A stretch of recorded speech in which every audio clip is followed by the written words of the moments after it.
Hi, friends. Welcome in. How are you doing, everybody? Today is episode 19 of Sunday Tent Talk with Tazarello and friends. I really appreciate everybody being here. Chaotic, he is here. His mic is muted. I don't know why I didn't unmute. But RocSolo, welcome. Well, huh? You're muted. Cheers, brother. Hey. Okay, yeah, there we go. What is going on, everybody? How you doing? I don't know what that was. It just showed squares to me too on this side. What's up, John? Lindsay? How's everybody doing? I am super stoned. Um, and my dude gives me my weed in a pressed milk bag, like a bottle. Says do not thaw frozen milk in microwave. But yeah, What kind of a bag is it? it's a pressed milk bag. Oh my god. Or like baby milk. I don't know. Hopefully it wasn't used. No, they're not using it. He said they got a bunch of them. Oh shit, I'm out of bags, man. They bought a Take bunch one of of them your and breast didn't milk use a bunch bags. of them. And oh yeah, that's how he gives it to me. But what is going on? Yeah, cheers, John. Cheers, light them. Smash that like button. Token time. My brother's here. Token time. Cheers. Hi, friend. What is up? Big Germs in the house. Hell yeah. How are you doing? I still need to get a hold of you, my friend. I don't know. I've already DM'd one Big Germ, but I don't know if it was the right Big Germ or not. I don't know. Probably not. I don't know. New account. Hey, good looking out. Heck yeah, Area 52. Let's go. So yeah, how's your guys at the gardens doing? Good. It's fucking. Woo! Getting closer to chop. Chop. How close are you? Probably another 2.5 to 3 weeks.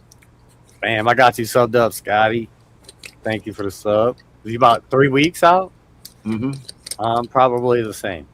Probably with the diamond hands, I'm probably 2-3 weeks out. Nice. So yeah, I'm pretty excited. Maybe we'll coordinate, see if it happens to be on a Sunday. We'll chop them on the show. There you go. Yeah. Well, mine will be on a weekend. Okay. Yes, yeah. So mine will probably be on a weekend as well. Yeah, I don't like to harvest too much on the weekday. It's too much going on. You know what I mean? It's just too chaotic, too complicated. And like, if you have to stay up all night, you know what I mean? At least the next day is not so bad. Yeah, that is a grave error. I do that all the time.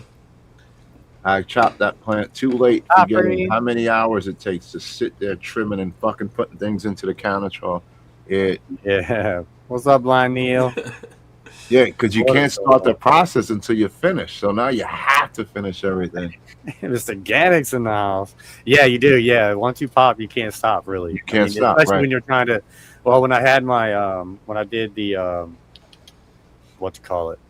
herbs now dryer, right? When I was doing that, you was able to pack a couple trays, and then if you needed to, you would put leave the dryer stuff on bottom. You can pack more trays on top the next day or even a week later or whatever, right? And as long as your wetter stuff was on top and the drier stuff was on bottom, because the air was going straight up, it never affected it. But I've stopped using the herbs now dryer. If I did it in here, yeah, I'd have to do it all in one go, because you can't hang half of it and then the other half be wet and then this half not be wet. You know what I mean? It'll mess your shit up. Mess it up every time. So yeah, even hanging in a tent, you would still have to do it all at the same time.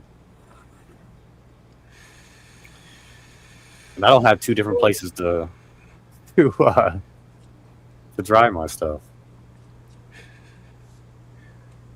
Oh yeah, I'm the same. Like that's what made me buy the Hi, friend. What's that? It was either hanging it in the basement or in my room up here. And there was one time where the basement conditions were not good at all. So I brought it up here. And I had the fucking air conditioner on at like 65, 66. It was cold. It was fucking cold in the room. So that was one of the factions in deciding to buy the damn thing. Yeah, it's hard to mitigate the temperatures. Mm-hmm.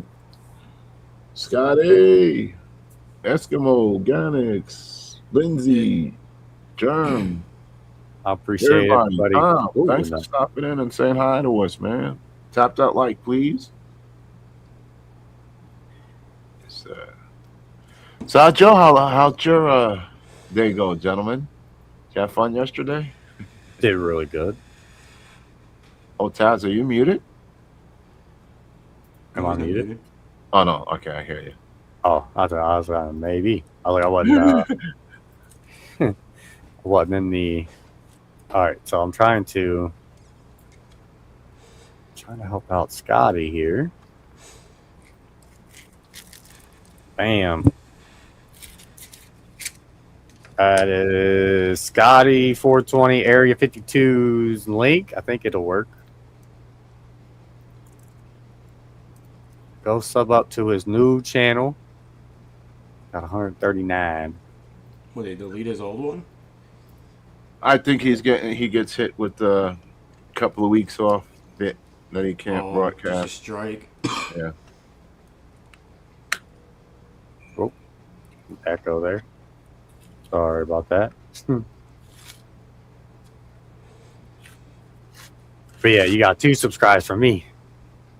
Hey. Oh, I didn't bring nothing to drink. So my, I had a, you're welcome, Scotty. So I had a clone that Diamond Hands that I didn't realize that I had cloned, that it actually worked. So I took that clone outside, right? And because I have it in a clear cup inside of a solo cup, and it's still really, really good looking. You know, we didn't have no new growth on it. So I just set it outside and underneath like some steps, and it was out there through the heat and all that the last couple of days. After about 4 or 5 days, I pulled it out, and the roots are like just covered in the bottom. So I went and planted it out back today. So I got a Diamond Hands outside, right along with Bammer. But that one's in the ground though. The Bammer and the Black Valentina are in 20-gallon pots, and then all 8 of my autoflowers did pop. So I do have 8 autoflowers in that 20-gallon pot. They're probably about that big or so, and they're like 70 to 100-day plants, right? So I got enough time. About around that time is going to be 3rd week of October or something. Perfect. Yeah, exactly. So it's definitely going to work out. And then the Diamond Hands might not get too big. It's probably got like 7 hours or 6 hours of straight daylight. Then it gets hit by a building. But hopefully it gets a little bit bigger so I can take some cuts off of it and bring it in. And then I'll have some more cuts of that, because that was the only clone that like survived before I flipped it to flower.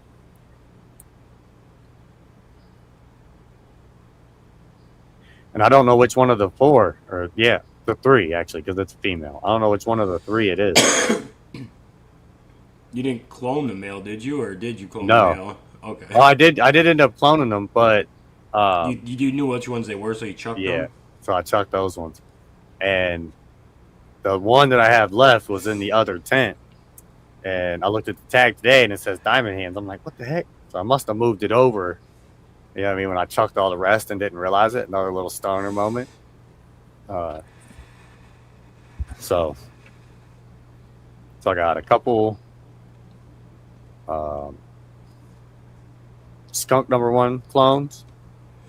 and that Diamond Hands one. But I don't know if the Skunk number 1 clones are surviving. I don't know. Hi, friend. Are those the authentic Captain. genetics? Huh? Is that the authentic genetics skunk? Yeah. Yep. Well, it's authentic genetics bred outside with something. I don't know what. So it's not skunk number 1. Oh, That's what I call it, it's outside a cross skunk. of it. It's a cross of it. Yeah. Yeah, it's either a self cross or Oh, you have no idea where it's coming I don't from. know. Yeah, it's just my outside crop got pollinated 2 years ago, and it wasn't real bad. It wasn't like it was all over. I think it was like isolated on one side, like the wind might have blew in. But I don't know. No idea. I saved a couple of the seeds, like 30 seeds or something like that. And the first one I popped was a female. So it's not very good because that could signify that it was a self-cross because then it's going to be a female. Yeah, but it was only one. Yeah, it's only one. So yeah, who fucking I got knows? lucky. Yeah, that's what I'm thinking. I got lucky. Yeah, you gotta just throw a handful of them down and you'll find Yeah. out. If they're all fucking females, then yeah, it's definitely probably a self-pollinated. Yeah. So yeah, Shit. I won a giveaway. When did I win the giveaway? It was on Dr.DankNugz show. It was Monday. How's he doing? He's doing good. Yeah, we should probably run a giveaway. Forgot about that. You want to run one? Yeah. So yeah, I won some iRegenetics, and I don't have any iRegenetics at all. And I also won a pack of No Joke, which I was like, shit yeah. So I took the 2 beans that I have, and I popped the 2 beans in a solo cup, and they're underneath the canopy of the Diamond Hands. You know what I mean? So those seeds will pop, and in about 3 weeks, I'll be able to change the light cycles so they won't flower. You know what I mean? And harvest, and then just plant them right in there, and I'll be ready to go on another cycle pretty quick. Hopefully, if they pop, I'm hoping so. Yes, No Joke. I heard a lot of good things. Oh, like it's just phenomenal. I love No Joke. It's pretty good. It's really, really good. I didn't really like, I don't know. I didn't really have. I only let it grow a little bit, and then I flipped it to flower. So I didn't like have a lot of the plant. And when I started the plant, it was smaller than the other 2 plants that was in there, so it kind of got shaded out, and it was still phenomenal. It was really, really good. I grew it with the banana butter, or what was it? Banana butter pie, and the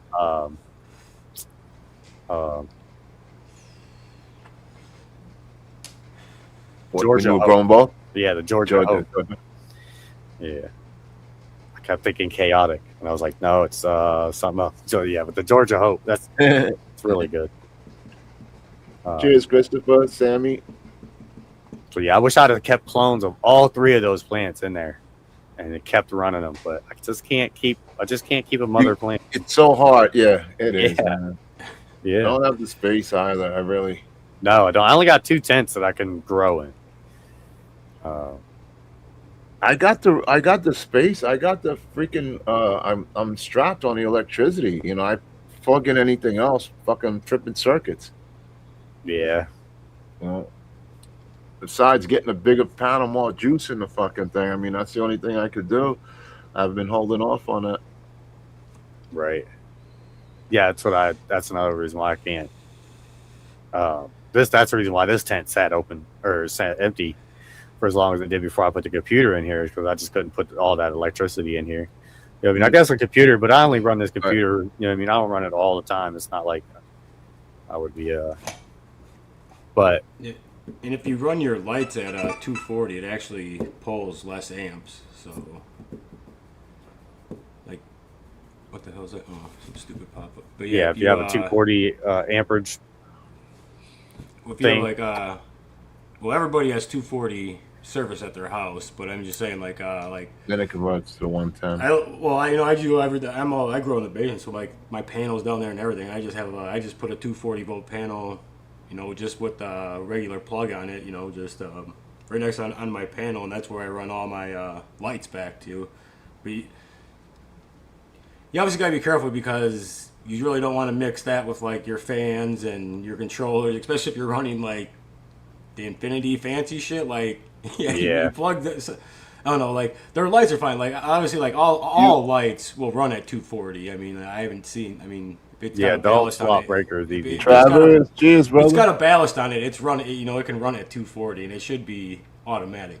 Just so you don't have to like rewire the inside or anything. Like they're all electronic ballast now, so you literally just you don't have to. You just plug it right into the outlet. And it's just 240, but you have to obviously wire the outlet to 240. So. But it does bring your amperage down way less, so you can get yourself a certified electrician. Mm-hmm.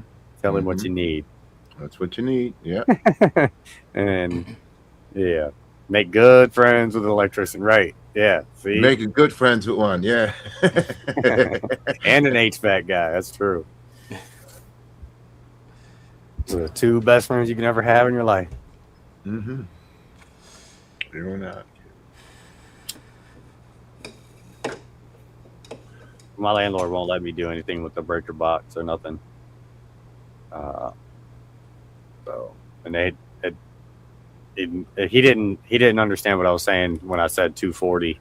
He thought I was talking about 220, and he was like, "No, you can't run 110 off 220." I'm like, I understand that. I'm talking about a beefed up breaker that goes in the same slot as your 110 breaker. You know what I mean? It's like, I'm not smart enough to explain it to him. I was like, forget it. Technically, 220 and 240 volt are interchangeable. I mean, they are technically interchangeable. Like basically anything that runs on 220 volt will run on a 240 volt. Like, and so back and forth. But it's really just like comes down to like more commercial, because like commercial will be 110 220, but they all, like a lot of commercial also have like a 3-phase, and they'll have a high leg 277 volt. So but 220 is what you plug your but everybody who's just living in a normal fucking house, you just got it's just a single phase fucking service, which is actually 2 phases, but it's called single phase. Like it's not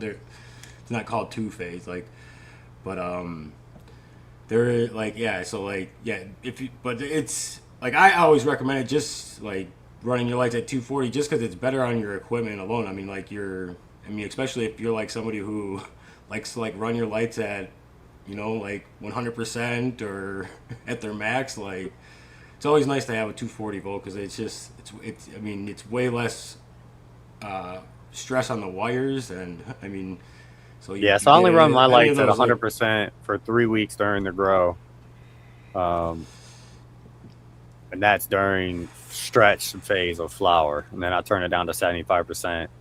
The last week I go down to 50%, but I'm thinking about starting to up my hours to 18 and 6 when I go down to 50% for the last week.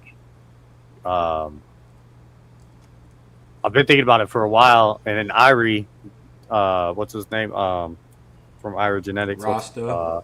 Rasta Jeff. Yeah, Jeff. Yeah, Rasta Jeff.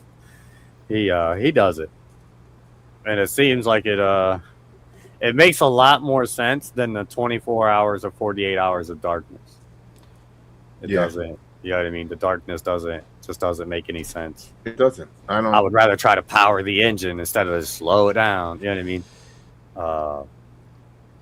That's just how I think. You know what I mean? The sun would definitely power it through and keep it going. So more of that would be better. But a lot of the shit for like the darkness is because it creates that extra stress on the plant to release its extra rosins, and like technically like trichomes are only like built in darkness. Like trichomes are not forming in the light. Like they are built in the darkness to protect the plant from light. So like people think that they're getting this extra trichome. It's like technically that's right, but I mean trichomes that are that fresh aren't going to have any THC in them, like, so. Correct. But yeah. like I do that's believe why that I'm thinking, I do believe that like some sort of stress does make the plant do something, but it might be like flavonoids and terpenes. Yeah, like is it going to like?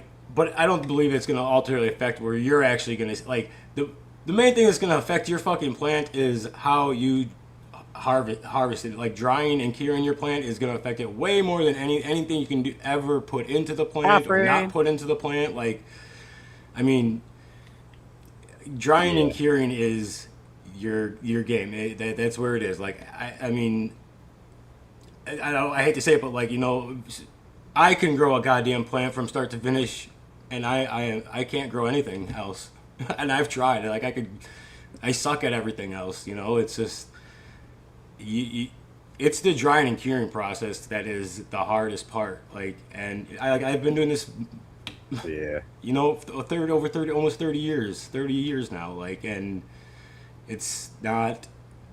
I still learn. Like, I still fuck up times to times. You know, no, there's times like where I know I am fucking up, and I just shoot. Like I don't know. I'm a penny pincher, so like if my drying conditions are not 60-60. I can tell you that right now. They're more like 72, 55, 50. Like they're much lower usually. Like, you know, like, and it generally has to do with how the weather is around here. You know, like.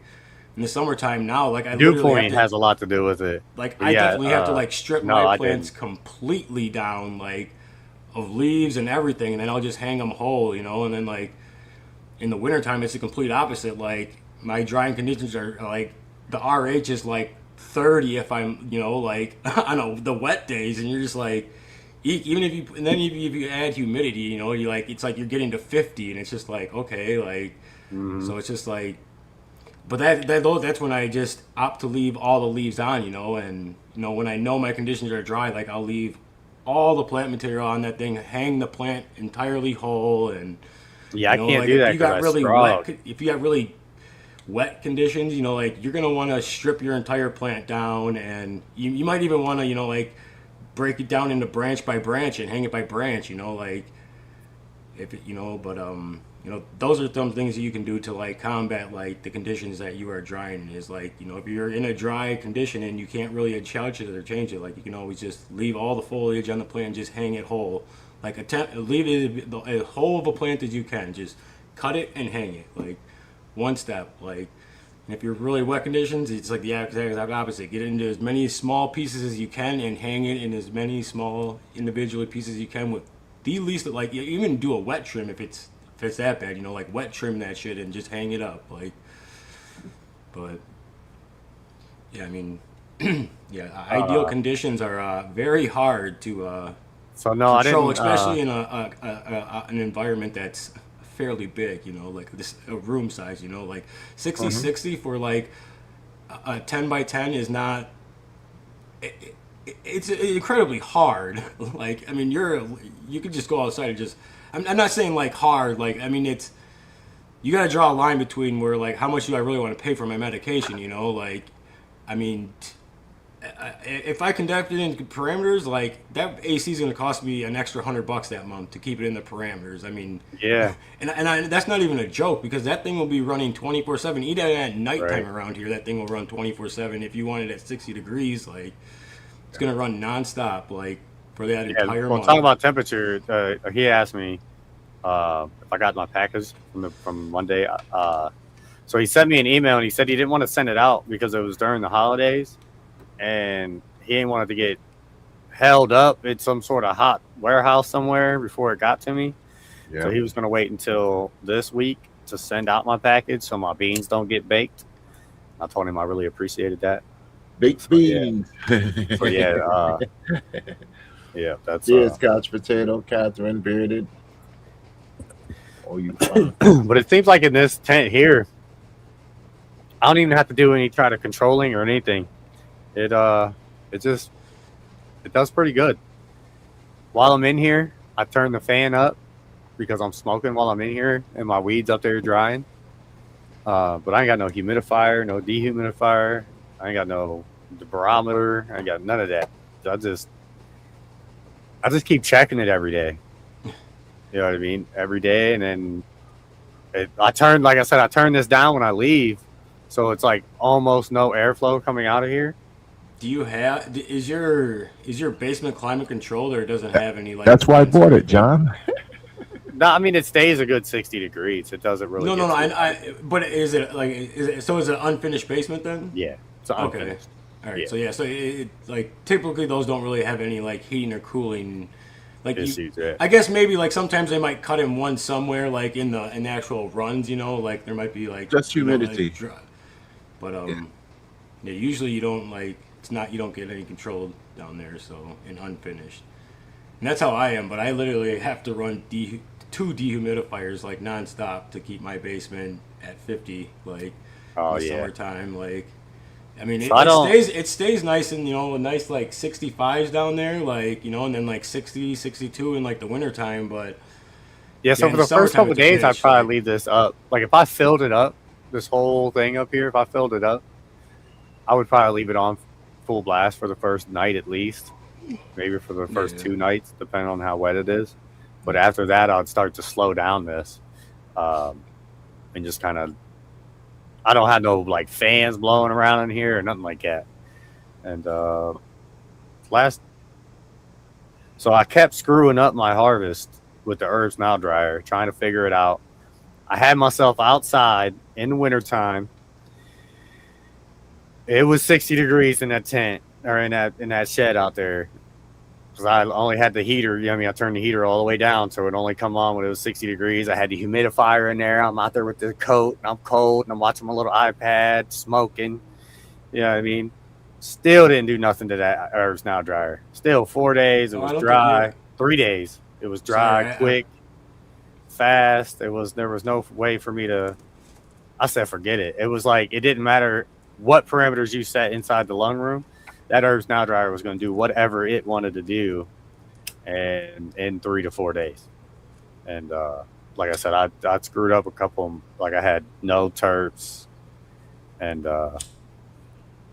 so that was just probably user error because there's people out there that get it right. You know what I mean? You got to learn the machine. If you can't get the machine right, it's not going to do anything for you. I got a couple of them that was right.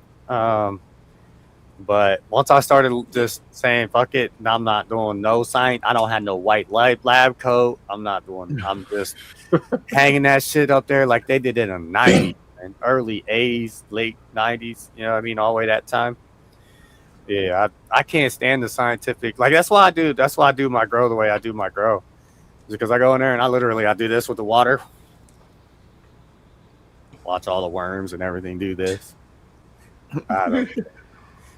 I don't pH my water. I found a way to where I could do the least amount because I'm literally doing the medication because I got like anxiety issues. So then I'm trying to it's just too much money if I screw up a batch of water because I can't remember if I put the CalMag in first or if I put the silica in first or did I put part A or part B? Did I put 10 milliliters or 5 milliliters? Did I do that twice or once?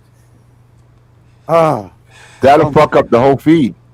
So much that will throw your shit off, man. Your leads will be telling you the next day. Yeah. Trust me, it happened to me. Yeah, so I go for the super simple, easy route. Living soil with a big bed of soil, big trees with a big light. Get distracted in the middle of mixing my shit. My wife calls me up, then I come back down. I'm like, oh, fuck, did I add it or didn't I add it? Shit. Yeah. So either you add it and you fuck it up, or you don't add it and now you fucked it up. So either way, you fucked it up. Yeah. I remember that's why I literally I stopped using silica because I remember every time I'd always forget to put that shit in first. I just got over it. And I really wasn't the only thing because I was using it strictly for DWC and really the only thing I was really noticing I was getting people are always talking about how you get in these monster stems, but some of them were very hollow and not that I'm I don't care for hollow stems just because they're man, I don't know, I doubt it's the same for soil, but in DWC with hollow stems, especially when they're not in flower and they're still in veg, or the first 2 weeks of flower, they'll go flat. you can break them just by like if you were to like train it. If you wanted to train it, like that stem is so wet and malleable that like it just like I remember like normally I taught numerous plants just by like trying to like move it to the side to get to a plant behind it where you just move it like this and it's just like snap like oh great like and then like it. So I literally just stopped using it for that because like it the stems like people were talking about it makes big stems. Well, they're not solid. Like I mean, and they never did harden off until like until you get into flowers. They never harden off. Like they don't get that. I mean, they always stayed malleable when I was using silica. Like I mean, they were definitely getting like they were fatter, but they were just I like the silica. I stopped using silica, and I just use it. I got a stash blend that has silica in it. I thought about getting the stash blend additives and not use the stash nutrients because I think the stash blend additives has biochar in it. But if I want biochar, I can just get that through Build-A-Flower because I use craft blend and Build-A-Flower, and Build-A-Flower is like its base is biochar.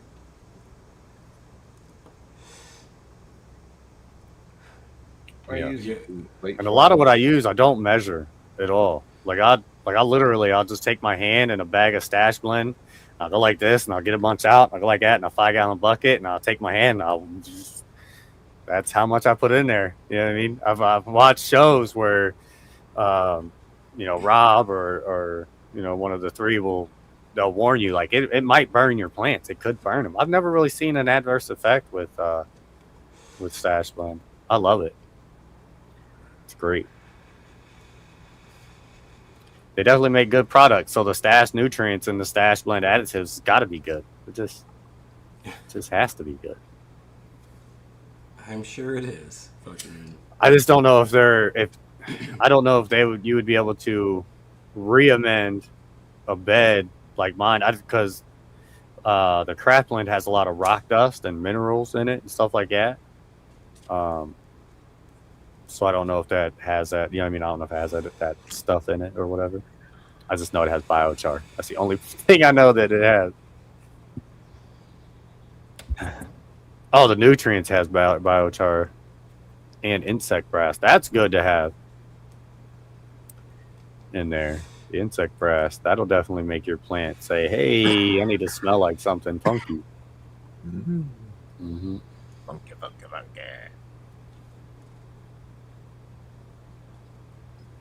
Yeah, I got a roly-poly problem again with the diamond hands. So the diamond hand stalks are getting ate up on the bottoms. And so I got a beard trap in there now. I have no roly-polies in the other bed, the one that I was struggling with, and they was like all over the place. There's none in that bed at all. So now I just got to kill them in the second bed, and I'll be fine. Donkey Butts, hi friend. Cheers, Donkey. How are you doing? Welcome in. RJ, cheers. Oh, I forgot. Yeah, see, I was trying to interrupt you earlier. We never started that giveaway. Oh, shoot. Wowzers. I'm get on it right now.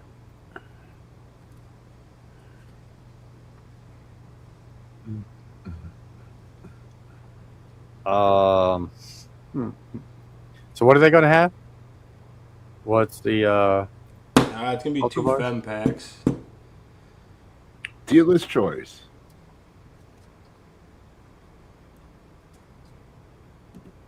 It'll probably be older, the older fem line, the Holland's Hope fem line, just because we get somebody who wins again, they probably don't want to be receiving the same shit.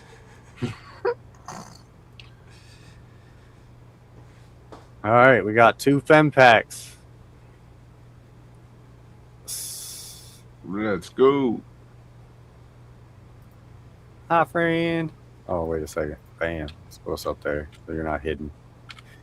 I want to hide you behind the comments.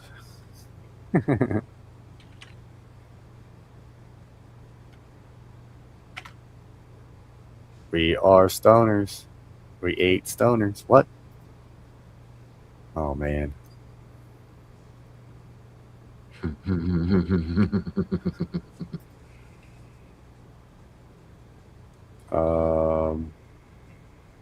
Yeah, hide that. I gotta change that, huh? What?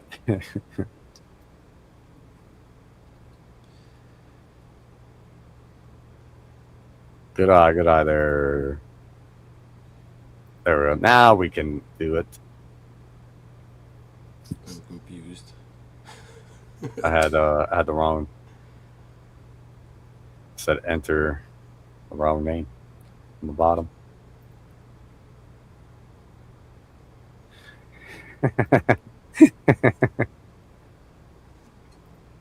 There they go.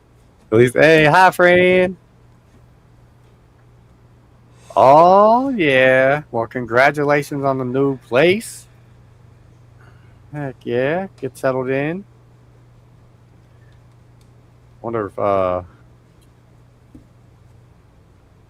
did he have a grow going? I think he just harvested everything. I know he just harvested that. Yeah, he did. Like, I harvested something, didn't he? ago, because I saw it in a bin, so I think he was ready to go. And he definitely. I don't think he had any plants going that I know of. Maybe he did. But I don't know. Okay, just gotta get it situated too. Yeah, it's not that bad to move everything once if you're not growing anything at the moment. Like if you're leaving, and then you don't plant anything. Try to move in the middle of one. Big old plant. Like especially if I tried to. Oh my goodness. I don't know what I would. I'd kill the plants. I wouldn't be able to. I couldn't move them. I would have to kill the plant, and would be over. The run would be over. Yeah, I had to do it. I remember I had to do it when my wife was freaking 8 months pregnant. We had to fucking move, and I had plants going, and it was fucking 100% illegal in this state. Well, it was basically illegal everywhere back then. So I was just like, yeah. But we literally backed the U-Haul up to the motherfucking door. Put everything in, put the plants in last, and then went there, and then backed it straight up to the door, and like we got it done. But yeah, it was like. Yeah, it was just dumb because like our building had got because I was living in an apartment at the time, and our building had got sold, and like we had literally held out, and then they were just finally they just we ended up getting a settlement out of it. They ended up having to pay us a bunch of money, but we literally just got booted out, and so we had but she, like I said, my wife was 8 months fucking pregnant. I was just oh my god, what the fuck, so we ended up moving literally a block away to it was a townhouse actually, and but it was just nice because it was like I said, it was only a block away, and it was just we just had to get this shit done, and it was a much nicer place too, so I didn't mind the move at all. It just I don't know, it just sucked. I was just dude, this give me 2 more months, but they were just no, we are tearing this fucking shit down. I'm dude, I have a lease, till next year, and by law, that shit's good. So unless you're gonna buy me out of this lease, you're gonna pay me for this lease, I am not moving. And that's basically what ended up happening. They bought me out of the lease that they had me on the money, hook on the money for, they had to buy me out of the lease now, so I was just fuck it, and I just tacked on all these expenses, I gotta get a mover, she can't help me move, she's taking up pregnant, so I gotta move by myself, now I gotta hire people to help me move, and yeah, I gotta get get all these but yeah, and I was just now you're putting me out, so yeah, they ended up paying through the nose big time, but it worked out for me in the end, but it still was super stressful, yeah, seems crazy. Good imagine. Yeah.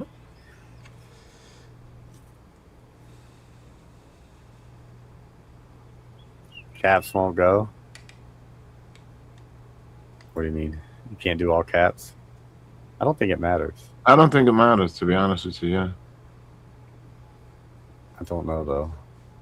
I don't think it does matter. There's 14 in there. No cap.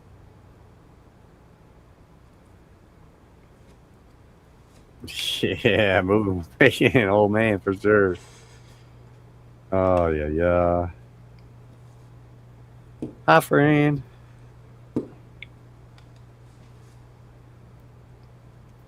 It won't go through with caps. I'll try it without caps. Let's see if it works.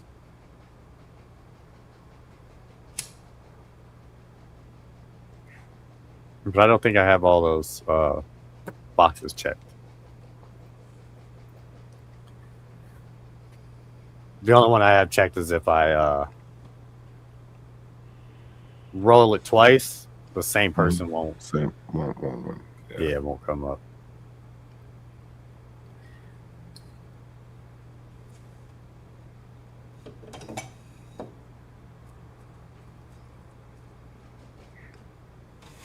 I don't know. That's weird that it won't go through. Still 17. He got it. Oh, he got it. I see. Yeah, it did go through with caps.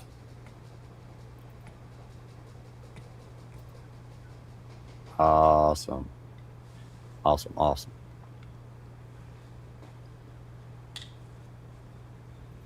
But right on hobo it. Just hobo it. Park it.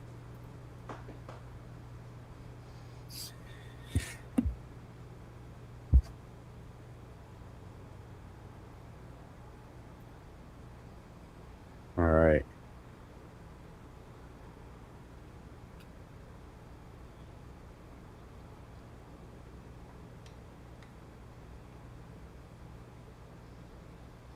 So that's sweet. I used to watch him early on. Grow under the stairs. When I very first started. Yeah, you used to check him out. Yeah, he's pretty cool. Oh, you live in Alaska, Eskimo? Probably. The name like that, I would imagine. Hell yeah, he's gonna go sing some karaoke with them. Walk through some fucking tunnels with them. Yeah, I follow him on Instagram. He's a funny ass motherfucker, man. Like, even if like this dude didn't make weed content, I'd still follow his content just because. So, like some of the shit, like some of the shit he goes off on about like with the women and shit. I don't know. I get a little lost in it. I get like whatever, but like some of the other shit is just like funny, man. Like he'll post it on Instagram. He'll be like, just like walking in, and it's like, hey, I'm out here in Alaska. It's fucking midnight. It's like sun still on the horizon. Like wow. And then he's just like. And then he has to like go through there's like, I don't know, they have all these tunnels underneath the highways where he walks or whatever, and like half the time they're not even lit up, so he's just like, man, this is that stranger tunnel, so he always like he always like goes live going through the tunnel, but it always like cuts out like halfway through because of shitty receptions, and then he'll like come back out on the other side like showing that he's alive. But I mean, he's just a funny ass dude. He makes some funny ass fucking content, like I don't know. Like, I think everybody should fucking at least go see him. Like, if he, see if you like. I think he's funny. Yeah, and if you don't, some people don't. But I think he's definitely a funny motherfucker. Like, a lot of the skits he did with like the face reveal and shit. Like when he first moved to Alaska, I thought that shit was so fucking funny. Or how he gonna drive or fly 550 miles tonight and still be in the same state. Golly, flying in a circle? What are you doing? One tip to the other. Just taking a road trip. Round and around and around. What are you in Alaska? Is that what it is? Yeah, I think Manny's. Oh, okay. Miss Eskimo. Okay, so I just now read the full. Okay, so I get it now. So that's Miss Eskimo, and then this is Mr. Eskimo. Is that right? I just now put that together. I think, right? Yeah, we live way up north. Well, that was awesome. Way up north.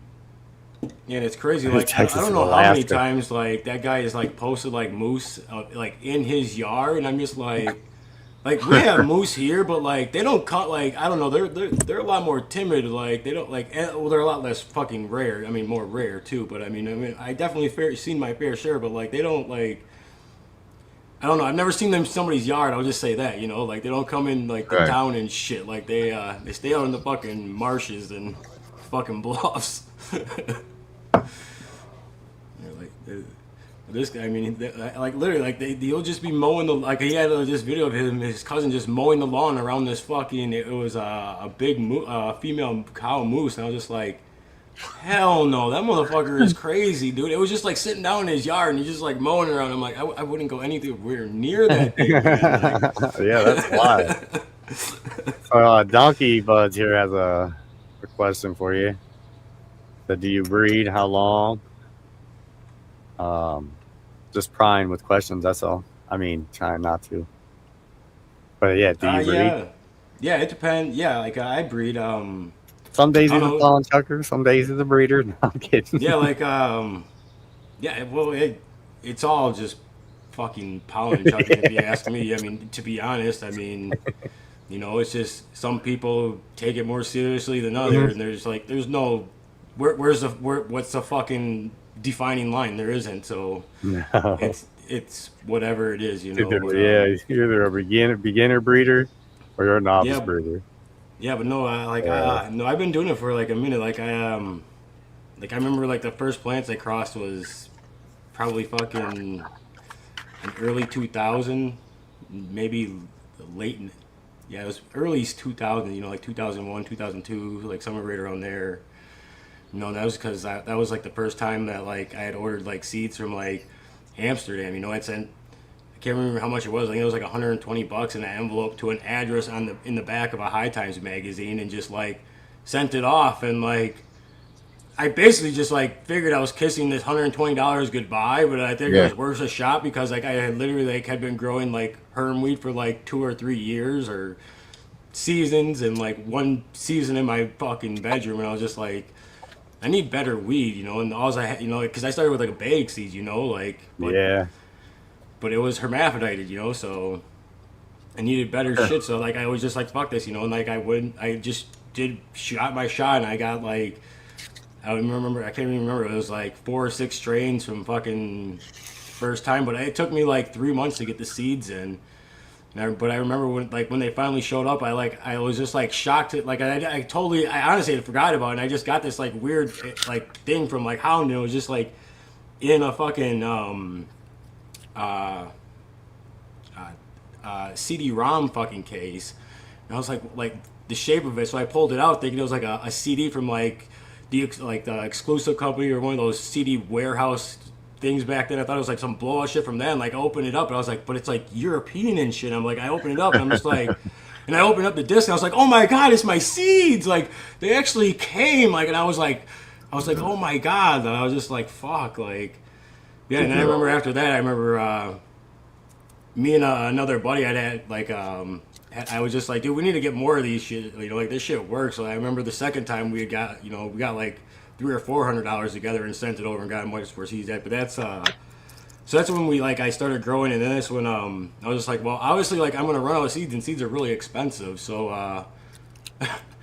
like it's obviously not that like at that point I had like knew how to pick out males and shit, so like not like pick out like good males. I knew what males and females were, so we would just flower. Like I would literally just be like, all right, seed increase.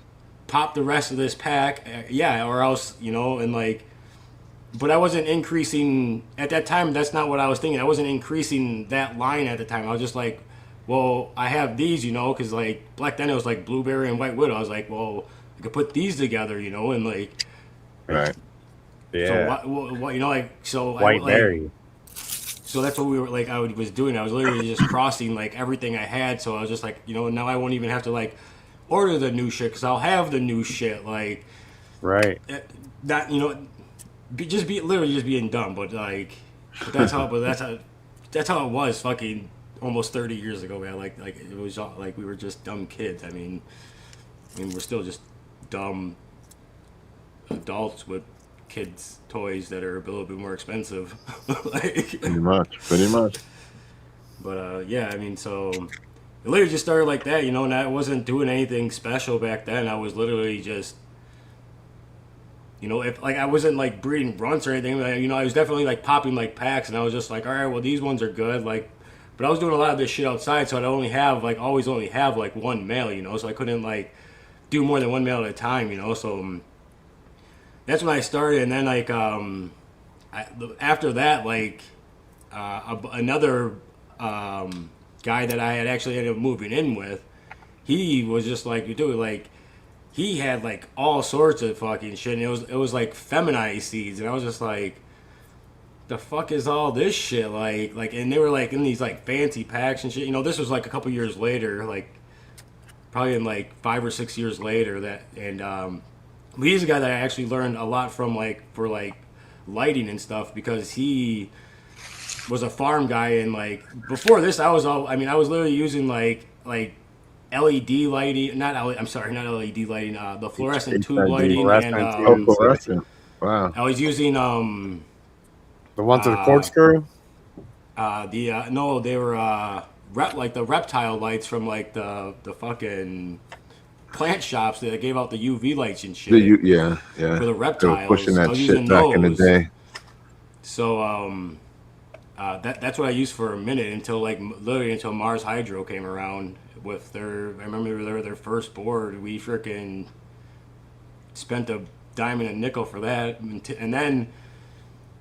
But literally, like I said, like, when I moved in this guy, that's when I learned all about lighting, and like I said, that's when I learned how to like wire my own bat. Like literally, you get street lights just like these guys did, but like there was no place to buy that shit around here. You know, we didn't have that a store you could walk in and buy ballast and fucking hoods and light bulbs for this shit. You know, so most of this shit was just commercial lighting that was stolen or like bought secondhand, and you just had to know how to wire it. And there wasn't the internet. I mean, the internet was in its infancy back then, so it's like you had to know somebody to like how to do this. Half afraid to even get on the internet anyway. Yeah. Yeah, so I learned a lot from that guy, but he also was who introduced me to like feminized seeds. Like I didn't even know what feminized seeds were, like until I was like, what? Like so it's just guaranteed a female. How do they do that? Like right. That's what I was like. I was dumbfounded. What are you doing? What kind of geriatrics is this?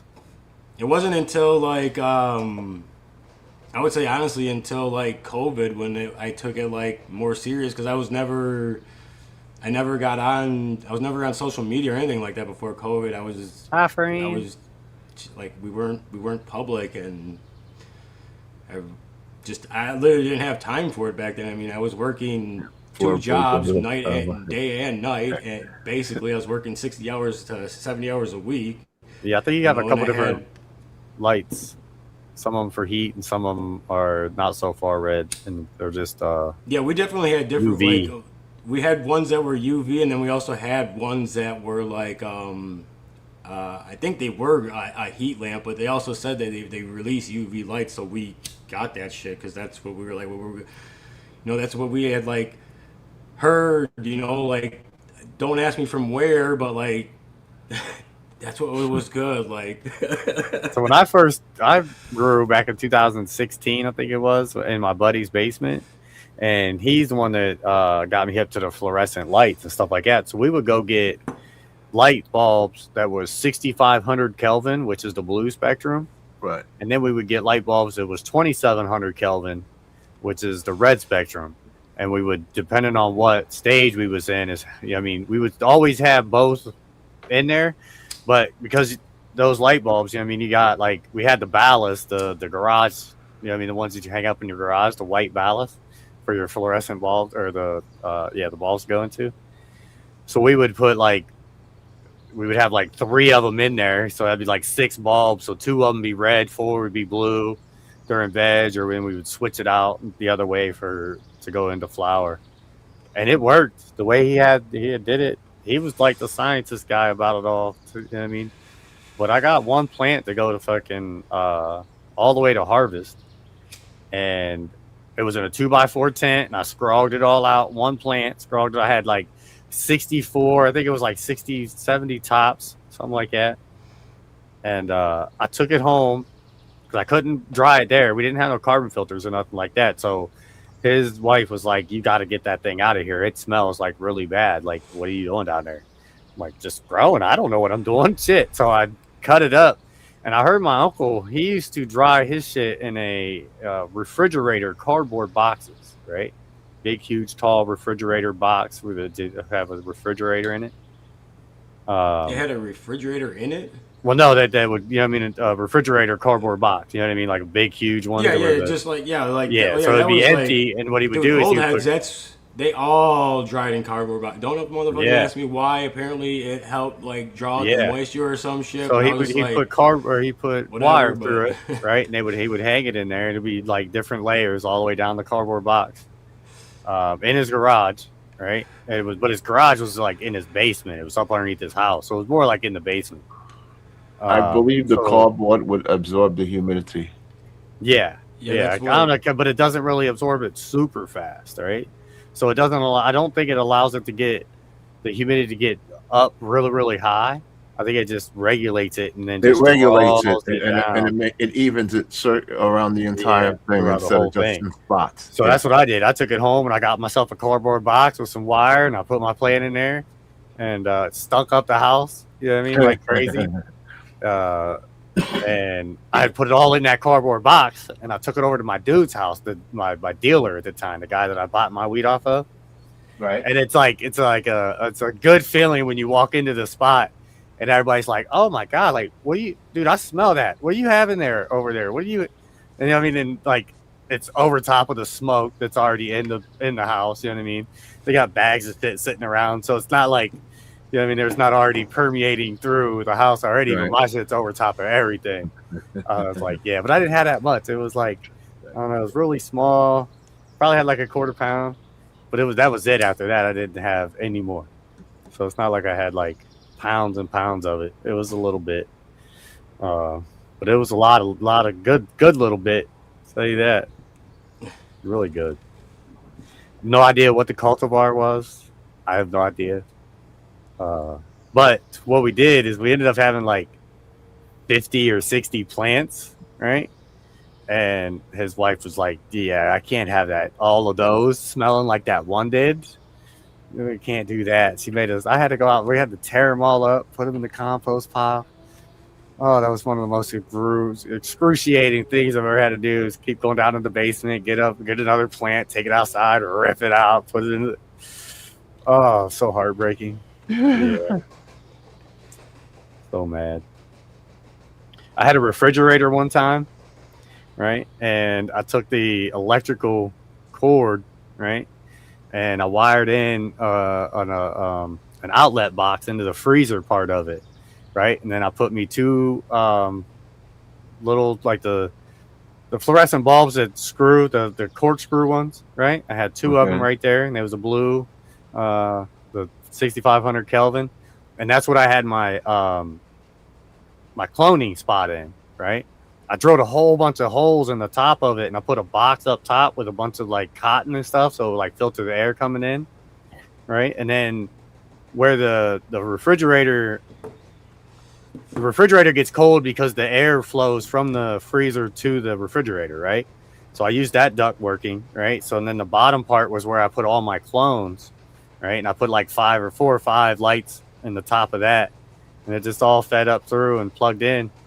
So you look at the refrigerator, and it just, I put a like a 4-inch inline fan at the bottom. I drilled a big ass hole out the bottom of it, so the air would come through the top and it would go out the bottom, and just blow out the back end of it. You'd look at it and you'd hear it running. Sounds like it's running. Sounds like a fan's running. You open it up and it's just weed in there. That was my incognito. I had it in my garage in my grandma's house. Nice. And my uncle come down one time. He's got 2 beers, right? He's like, "Oh, anybody want one?" And everybody's like, no, we're all potheads. You know what I mean? Like, no, we don't want it. And I'm shitting a brick the whole time. I'm thinking, like, he's going to want to put it in that refrigerator. He's standing right next to it. Like, he's going to want to put it in the refrigerator. Right. But thank God that he was enough of an alcoholic. He stood there and drank both of them and held them. He ain't trying to put it in the refrigerator at all. I'm like, sheesh, okay. He just opened them over up like, oh, there's not coldness in there. It's just a bright light with the, like I put Mylar around it, right, to make it that much more brighter, which I didn't need to because the white in the refrigerator reflects, but I didn't know that. I didn't think about it. But yeah, that's why I had my cloning, like I had a little cloning machine. Yeah. Then I had another refrigerator. It was a side-by-side. I put all like my stuff inside this side here because it was so small, and then the other side I had a plant in there, but it was in aeroponics, I guess, right? Because we was doing the fox farm. You know what I mean? And then I grew that plant. It was square, like square, because it grew out so much. It was on the sides of the refrigerator. When I pulled it out, it was just a square plant, and that was one of them that I had to rip up and go throw away. I was so mad. Well, you can run that Gibby too. Run it. Or you can at least give it another minute if anybody wants to get in on it. Just type that shit into the chat. Nope, gotta be quicker than that. Anybody want to hurry up? I'm just kidding. Half faster? Okay. I almost clicked it. We got 20 in there, and there's 20 people in the thing. So either somebody left or everybody's in. All right, let's run it. Let's go. Good luck to the winner. Me, I won. Yeah, see my name's in there. I won. I've seen your name. Samuel. Sammy Love. Sammy Love. I was gonna say it wasn't Samuel. Sammy Love. Congratulations. Congrats. You're gonna get to some fire genetics. Yeah, I haven't been disappointed. If it was a fish, I'd be the winner. Oh, God, be quicker than that. I appreciate the giveaway. Called it rigged. Oh, man.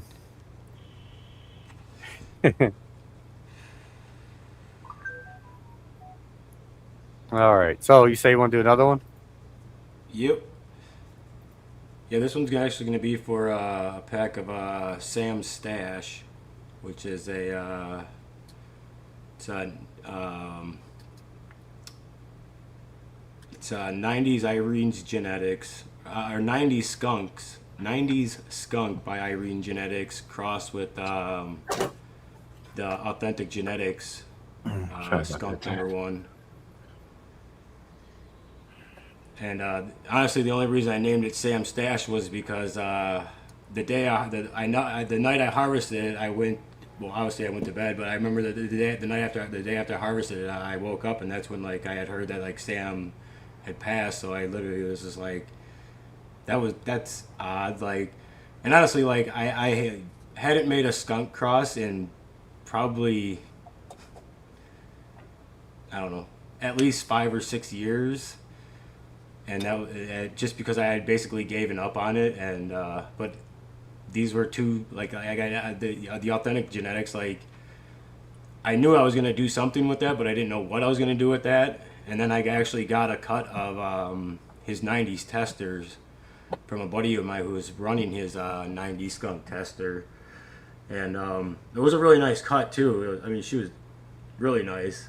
It wasn't, like the skunk that we all remember, but it was a very nice skunk. But so I literally just gave it a shot, and I crossed them, and yeah, I honestly have not popped a bean. Like I don't know why I have not popped a bean. They were like, I was honestly excited for them, and then when I had heard that he had died, like it just, I don't know, it was kind of gut wrenching to me, and I don't know. Not that he meant like, I mean, not that I like personally knew him or anything, or he meant like I didn't like really look up to him or anything, like, I mean, he was like skunk man, kind of, yeah. I mean, he's kind of like a mysterious person until like the last years of his life, anyways, So right. He definitely was trying to get his knowledge out there. But yeah, these seeds. So yeah, these seeds are 100% untested, and I've never given them away or given them to anybody. Or you'll be the first one out there.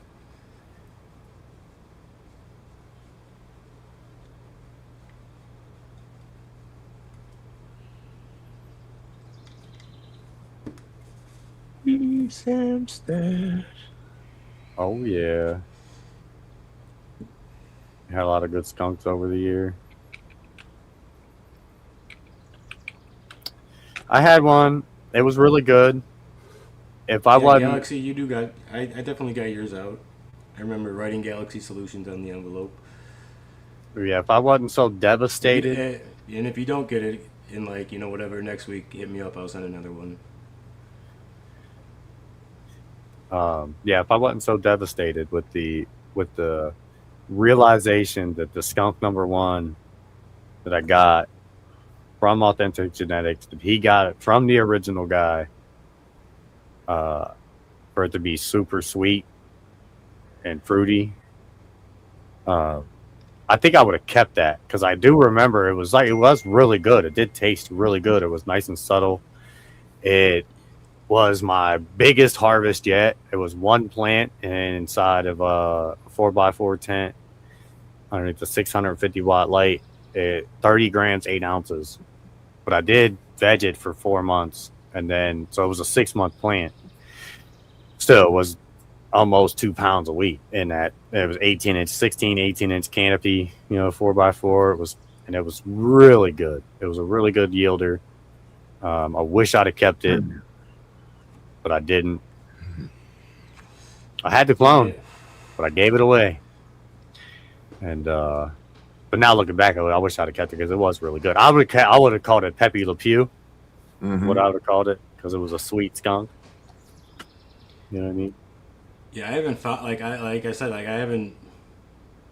I'll just put this: I have never grown a plant that I remember to smoking skunk, and there was like I didn't have like, because I remember buying the skunk and praying for a seed, but there was never a seed in that shit. But like, yeah, like I remember like the skunk that I did get back then, like.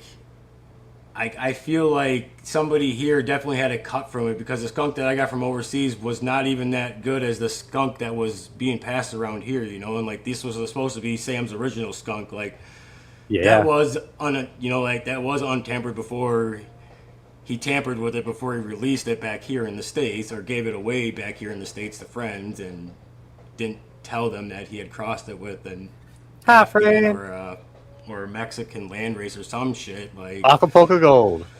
Acapulco Gold, that's what it was.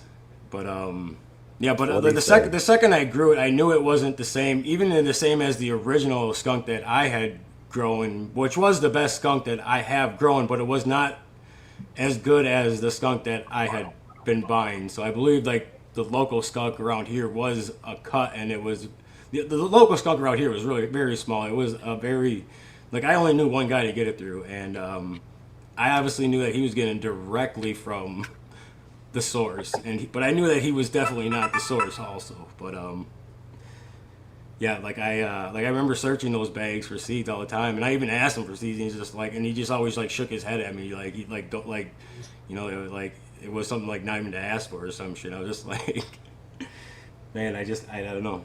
But yeah, I remember like like I said, I even grew like the like the original like fucking skunk house seeds or whatever fucking, and they just they weren't the same as the cuts that were that was around here. Didn't pull up my my notes. I don't know if my notes was gonna, but yeah, hit up chaoticgenetics, his Gmail, that Gmail. Oh yeah, I put it in the chat. I'll post it again. Where the hell did I put it? Oh, there it is.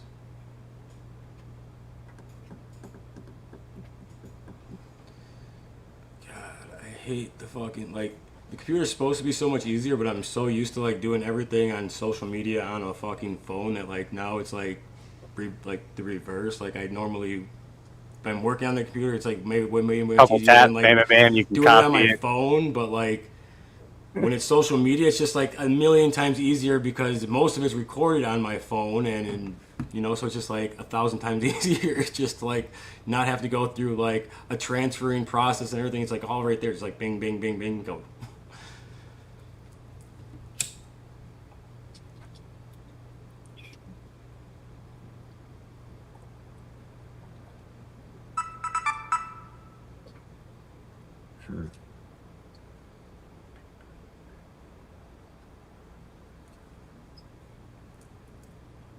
There you go. Like, share, subscribe.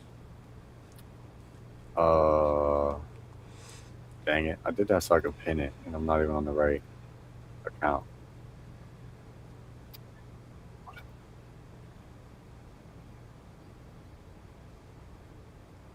Yeah.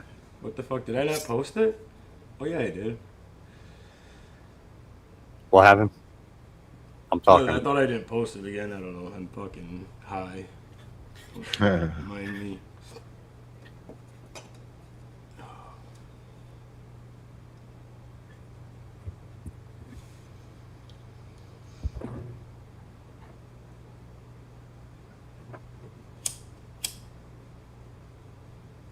Yeah, no worries. I am. You can email me anytime.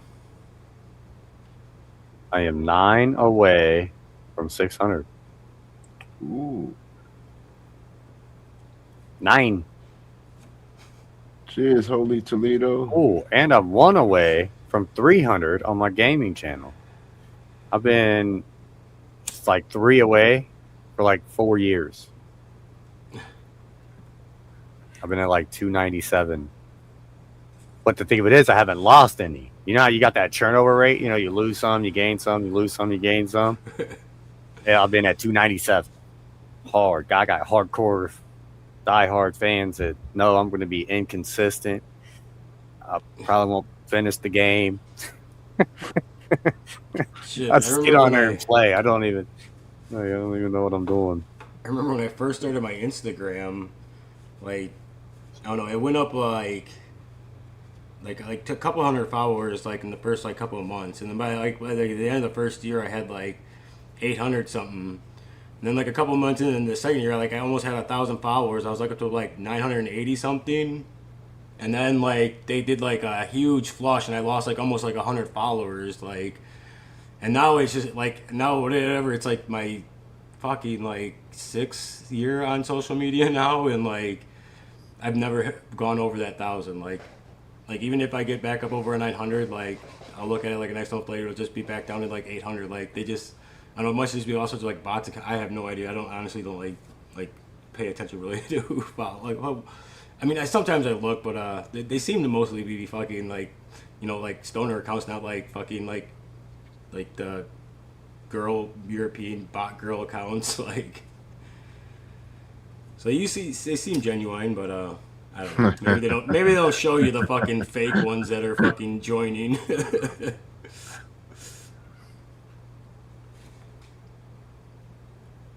Maybe. Genetics. Cheers, brother. Thank you for stopping in. Enter Sam Stash. Hi, friend.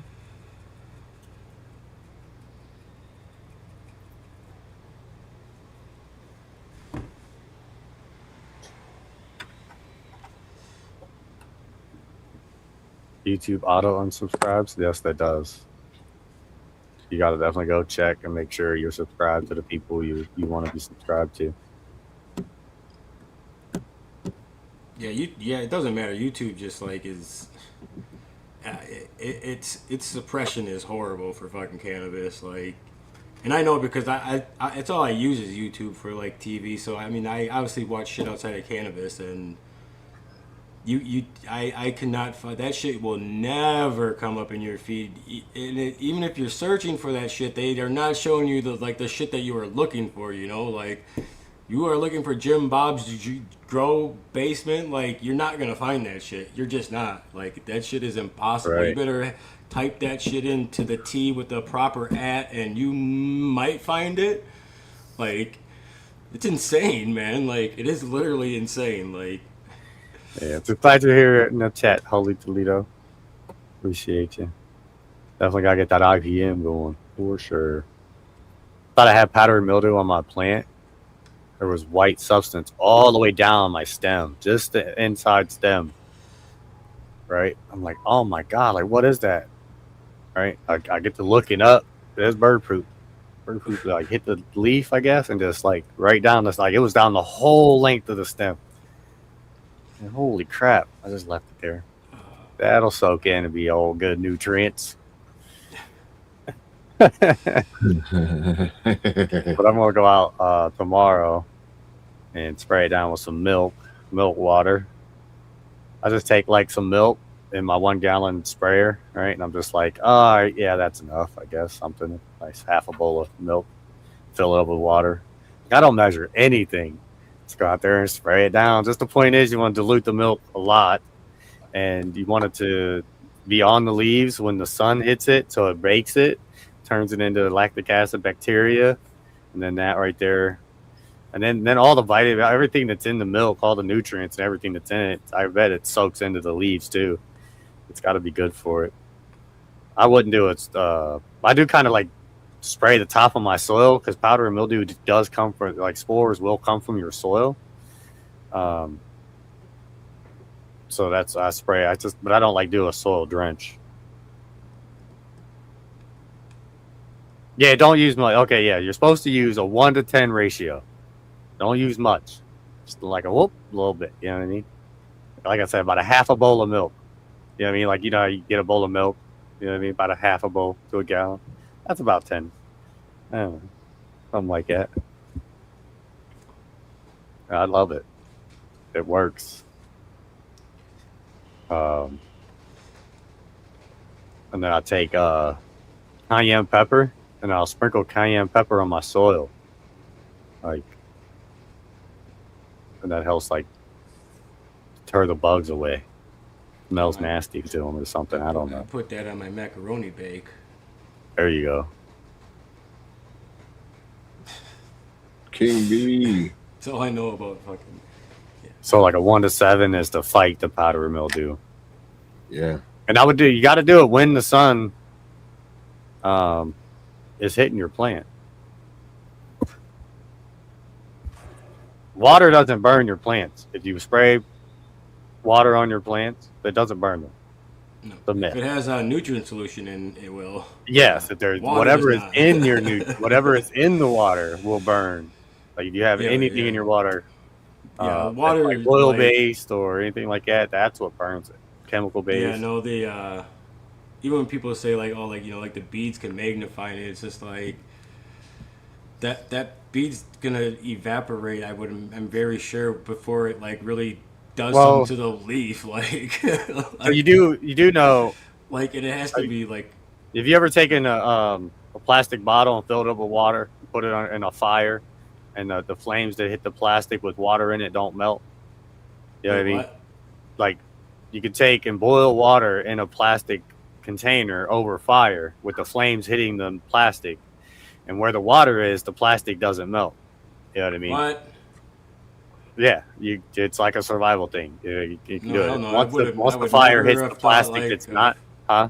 Well, so as long as we're going to get into microplastic microplastic. In the fire. I was just saying the science. You're talking about saving your life though with purifying water. So the same concept. We all eat microplastic all day, every day. What I'm saying, that's why, let's not get into micro. But the same concept happens where the heat doesn't transfer through it doesn't have work like a magnifying glass like that. You know what I mean? Whatever it is, the water. Yeah, the water cools it down before keeping it cooling before it melts. So, but does it get like? That's why you can do OrganiShield. You can spray. Does it get all like? Does the bottle get like all like decrepit though, like missshaped and shit? Or yeah, it definitely deforms. Jeez, it'll get round. Yeah, I definitely did. But it is a survival technique. You can do plastic bag too. Like if you have a Ziploc bag full of water, you can boil water. With a plastic fucking bag, dude. You do it with a plastic bag also. Up. Swear. That's Mr. Prepper in me. That's the Mr. Prepper in me. I'm not. Yeah, survival. So wait, does it literally have to be in the flame, or does it? The flame could touch the plastic. It won't melt. But it doesn't have to be in the flame. So if you just want to like put it over, like you can put it over the fire, and it'll Damn. Yeah. But as soon as it touches any type of the plastic that doesn't touch water, it melts that plastic. Yeah, I could obviously. Yeah. But it's still, I can't believe you gotta keep. You can't just like because it's like it's so like thin that like you would think that like a flame would be like, I don't give a fuck if there's water behind that. It's like you know, like yeah, the water dissipates the heat fast enough. That's physics. It's called science. It's just physics. Yeah, it's amazing. Water is amazing. I heard. I was watching. Forget what his name is. They're all man. All the elements are amazing, man. He said that they're made up of 2 liquids. it's not just one liquid, it's two liquids mixed together is what water is. That's what they were saying now. That's what I heard. A grapevine. Yeah, but that next conspiracy. Yeah, like people actually think that like fire is like bad. Like fire is like good. Fire is like how like it like How we get biochar. Well, not only that, I mean it's how it's how like the earth's like, you know, deep woods itself, you know, like the taller, older, mature trees are fire resistant, you know, in high fire areas, you know, like once they're mature, like their bark is fire resistant, so they're like, goodbye, burn all that brush, goodbye, you know, like the problem is we just built houses where that shit burns, you know, and like now we're getting pissed off that like this shit burns down every time. It's just like, well, this is what's naturally supposed to happen, and if you make your house out of wood, it's naturally gonna fucking burn down like it's supposed to, you know, like unless you make it out of hempcrete. If you make it out of hempcrete, oh yeah, it's like 300 degrees. That shit don't fucking burn. Yeah, there's a lot of things you can probably make it out that it won't fucking burn like wood, but you know, we won't. We decide not to spend the extra money to do it, and you know, like I don't know. We should start the technology. I mean, obviously, hempcrete's already started. We should further advance that technology so it gets cheaper and cheaper, rather than, you know, like the Rockefellers did and shove it off for the wood industry. You know what I mean, or the paper industry. I think using hemp farms for paper and clothing and things like that. I think we should have fields of it, like cornfield of just hemp, non-smokable cannabis. Well, just think of like, just think about like all the fucking like we're, you know, like in the mid like in like Minnesota, the UP, northern Wisconsin, like they have so much timber. Like there is no any old timbers left in the state forest, and even some of that shit was harvested. You know, like a lot of it was harvested. There is very, very like I don't even think there's like old growth left in any of those states that has not been. You go down to South Carolina, that has not been ever been. That has never been touched. You know, like it's all been logged. Like so they had like plots of land where they had these straight trees. These trees that were straight. They grew in like 5 years. So it was like 80 feet tall or something like that. And you could tell where they would harvest some of them, and then the plants or the trees would be like this tall, and they'd be like this tall and this tall. So then, you know what I mean, they would start harvesting. And then over here, they're all like 80 foot. So you can tell they're like harvesting these ones, you know what I mean, and then planting them as you go, you know what I mean, and they'd be tall. So, I mean, if we could do that, I know hemp grows 4 times faster. You can provide 4 times more material in the same plot of land. That's the problem, is that the fucking lump, like, especially in Wisconsin, like, in the northern Wisconsin, like, it's a lot of it's owned by the lumber companies, and they fucking clear cut it every 20 years because they're not.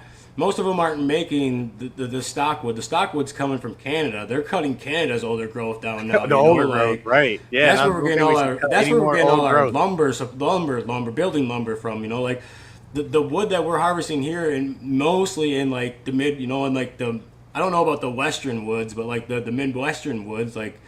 It's all just going to the toilet paper companies, you know, like the fucking Fox River in Wisconsin, like produces like 60% of like the toilet paper in America. Like it's all owned by, you know, like Cottonelle and fucking Charms and they're the ones that own all the fucking land that all the fucking chipper wood comes from. So they just clear cut every 20 years, and it looks horrible when you see these fucking vast scapes of square mileages. It's just clear cut all the time. Like they just come and they clear cut sections, and then they just move on. They go on to their next section, clear cut it, and they just let it grow back fucking wildly because they're just looking for, you know, the popper wood. Like, and it's like that shit could be hemp, and you're not fucking like you can do it with like I don't remember the exact amount of space, but you can do it with way less space. Like these forests that are like, and you could actually let some of these forests grow back and grow mature trees again. So hopefully, like our kids or grandkids could see fucking, you know,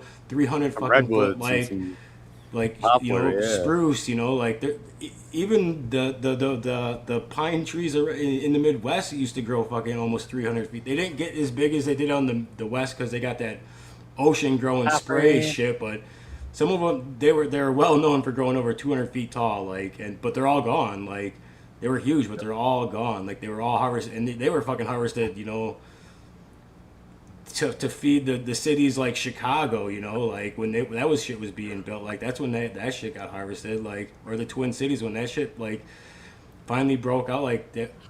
They all their old growth was starting. I mean, we don't have any anymore. It's all gone. Like, and it was all burnt up back then. And some of the states protected, and they got some of it coming back now. But there's none of it anymore. Like it used to be. Like, you know, like nobody alive has seen an old growth forest. Like, unless you like, I think there's like one place out west, like in California or Oregon, somewhere out there, that actually was like apparently missed by loggers or some shit, and was preserved, and I guess it is labeled a true old growth forest. Like, that's where the tallest trees in the world are. Yeah, it's in that area. Like all the and assholes found out where two of them were, and they already ruined one, because when they found out where it was, they kept going to touch it. And by doing that, they compacted the dirt around that tree, and it needed that loose dirt to get the water to where it goes. Because it's so tall, and they killed it. They put up a fence, and they don't want nobody near the remaining. Yeah, because I know that they're not. I know that the old trees that they find are not. They're not like you will not find a location them like anywhere public. Not anywhere publicly. Like the Forestry Service, public parks, nobody posts where these trees are. But some people do know where they are, and. Yeah, it's a redwood. It's over 350 feet tall. Yeah, they're big, huge. Yeah, we definitely need to preserve them and start growing hemp. Yeah. You know, you know, and like not only that, we can bring back like it doesn't like we just need to leave them the fuck alone, and they like we can get old growth forests back. Like it's not like I mean. It'll take a while. The trees are still here. We just don't allow them to mature. Like, and the mature trees you do see are on private property, but they were planted. Like that's not a forest, you know. That's just a planted tree. They never get to fully mature. They're always chopped down. Yeah, like you don't for some reason. I don't remember what like the true like term of the forestry is, but like a forest has like more. You know, it's more than just like trees. It has a living. It's like an ecosystem. Yes, that's what I was trying to say. An ecosystem, like. You feel it when you're in there, man. Like when you're deep in a forest, you could feel it. Runs itself. That's why they're ruining the rainforest and the Amazon. They cut down so much of the forest down there. It's all for fucking wood. Yep. For like lumber, like that. Today we don't need anymore. There's a million other. I mean, but. It's all got to be harvested from somewhere, but these people think that's like returnable wood. It's like, well, no, like you can still grow your nice your nice road trees and harvest them properly. Like the popperwood. I guess the popperwood and hardwood industries are a lot different, but I mean, there has to be ways to manage it properly, either for, I don't know. But there's so much like engineered lumber these days that's like I don't know. Like half the fucking house is half the lumber and it's fucking engineered. It's not cut out of a tree. Well, it might have been cut out of a tree, but it was put through a shredder and then mixed with fucking glue and formed into a board. Yeah, you can do the same thing with hempcrete. You can make hemp 2x4s. You can make hemp nails. You can make hemp screws. I don't know about that. Try to do some bubble gum on some hemp. Yeah. Make hemp porridge. I mean, make all kinds of stuff. Anything with hemp diesel. You can make hemp ethanol. You can make, oh man. And pretty sure you can make hemp tires too. Build a whole damn car out of hemp. You hemp while you drive it. Yeah.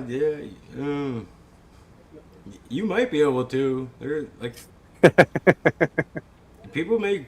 I mean, like I said, like you start mixing hemp with some shit, and like it can do its thing. The fibers in it are fucking strong. I mean, like the fibers in it have good value. I mean, they I mean, the government grew this shit after it was illegal for years for fucking naval ropes. That's how good it was. Like. And this is after synthetics were around, like now synthetic. Now they obviously use synthetic because it's, well, legality wise, it's just easier. But I don't know. I guess there's still people who could argue that hemp fibers are better than some of the synthetic fibers out there. I guess, but who knows? I'm sure they use fucking. I don't know. I guess they got small ships though, but most of them use chains anyways. But they all got small ships. They need rope. Everybody needs ropes. Yeah, everybody needs ropes. Yeah. And if we can have weed ropes over dead dinosaur ropes, I think that's probably a lot better for the planet. Right.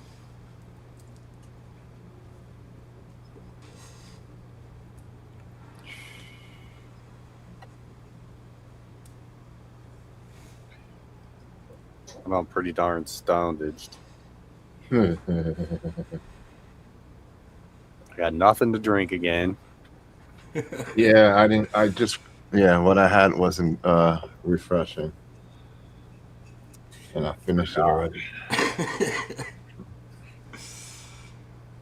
Good weed.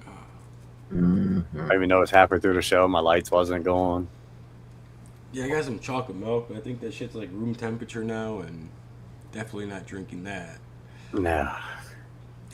Like, dude, that's like fucking what was weird. Like when I was a kid, like I used to like fucking warm milk. Like, I don't know what the fuck is wrong with me, man. Like, I don't know what's wrong with me. I also drank the fucking dairy creamers at the fucking table too. My fucking mom would always backhand. You can't get me to drink that shit now. Like, I'd be like, oh, that's that good thick milk. Oh.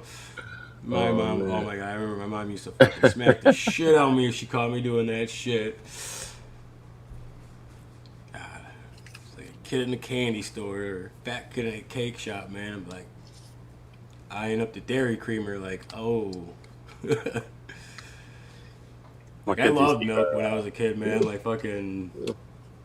Every summer I had to go fucking work on my cousin's dairy farm, so I like. But back then you just go on there and you just dip it right into the fucking churn, or like just pull it out and bring it back into the supper table, and like with the buttermilk on top, dude. Like, oh my god, like some of like the best milk in the world, like raw milk, like yeah, raw milk. Dude, I guess is the best milk. Yeah, raw milk. That's why they made it illegal. Like, yeah, they don't want you to have that shit, man. Yeah, it's like it is not on, like, it's, I don't know, like it's a product that probably should be pasteurized when you got it on the shelves by the billions across the country. But there is nothing wrong with drinking raw milk. Like, it's not gonna hurt you. It's not gonna make you sick. It's not gonna kill you. Like, it's like apple cider. Like, have you had fucking, like, you don't have to pasteurize apple cider fucking either, goddammit. Like, this shit will not kill you, believe me. Like, right. Make some cows nice and big.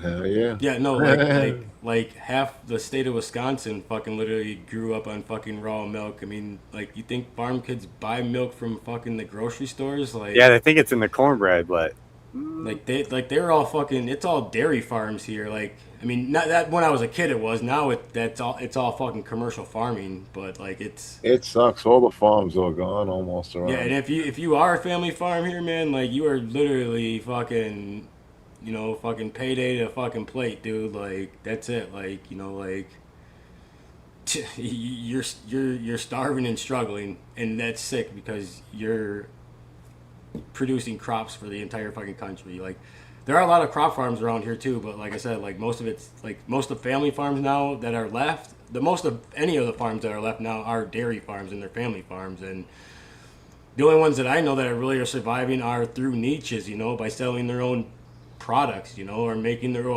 their own dairies and creameries. Like that is literally the only way you can survive if you are a family. Like, you have to, I don't want to say commercialize yourself, but you have to publicize yourself and do something. Like, you can't just like sell your fucking milk to the milkman anymore and fucking make money. Like, you will lose money. Like, you will lose money. Like, you can't even make money fucking farming. Like, not that you ever could make fucking money farming, but you are literally losing money now. Like, you know, like, can't even pay for the bills now. So like you literally have to sell yourself, like in the dairy industry. Like you have to have some stupid niche market, and it's a lot that I would imagine that it ain't any different anywhere else for any family farm, like I'm sure it's like that everywhere.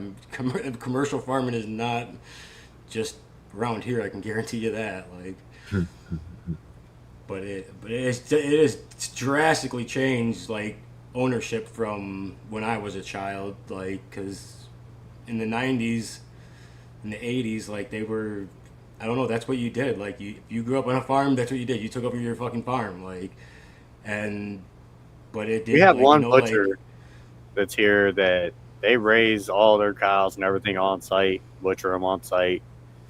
Yeah, you can ask if you can have. You can be like, "Hey, can I have one that was slaughtered this morning?" And they'd be like, "Yeah, it's right here." But, you know what I mean? That fresh. Yeah, I mean that's how. Yeah, that's how. If you have a cat, like we call them cattle here. We have dairy cows and beef cattle. Like, even though they're just fucking cows, but yeah, they those people, yeah, they're the same gig. Like they have to sell, to their friends or their community because they can't survive just by sending that shit to the butcher anymore. And there's no money to be made. Like there's zero. Like you. I think the reason why they've survived the whole time is because they are butchered. Like when you come up over the hill, there's a sign. There's a farmhouse right there, and then there's a sign that says next driveway. You pull in, you go in. It's like a little storefront where they got it set up. But it's been there since my whole life, and but I think the reason why is like you said, they got the whole process right there. Yeah, they're just people who either saw the writing on the wall or just figured it out sooner than everybody. They just yeah. But they got a really nice location on a busy road too, with a lot of farmland. It's so yeah, it's pretty nice out there.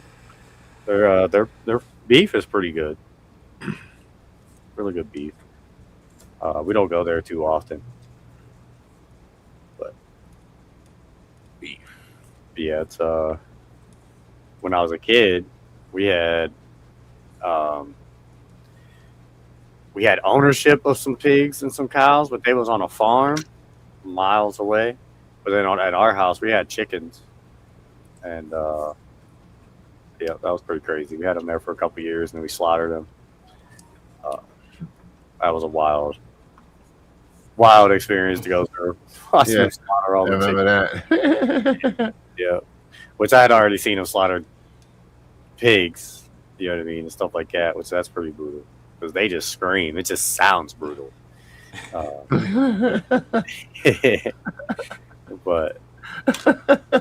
they do. It does. It's just crazy. But that's where the good meat comes from. Yeah, you're not good. Yeah, I want some egg chickens. Just some regular chickens for eggs. Yeah, you got to. And because the manure isn't hot, and you can plant right in that stuff. Put it right. You don't even have to put it in your compost. You can top dress with it. It's really good, especially if you feed your chickens all the right stuff. Shit, I don't even eat the eggs. Well, I do eat eggs, but not enough to where I need fucking chickens. But I wouldn't mind some chickens just to get rid of the damn bugs, man. I get so many bugs around my house, man, because like I have like a huge like a 3-acre backyard, like yard that I don't mow most of it. So like I don't know, there's just a lot of like wildlife that's attracted here because I'm still in the town, but I'm like I said, like I have this huge like odd lot that I like let.